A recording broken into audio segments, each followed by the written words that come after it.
Mga ka-expert, ang gagawin natin ngayon ay raisin tea biscuit. So, simpleng-simple lang ito.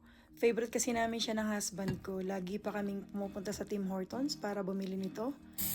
Pero super dali lang pala siyang gawin. So, yan, inisprayan ko lang yung ating muffin tin.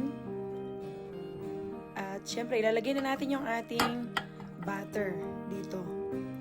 So, dalawang klase kasi itong tea biscuit sa Tim Hortons.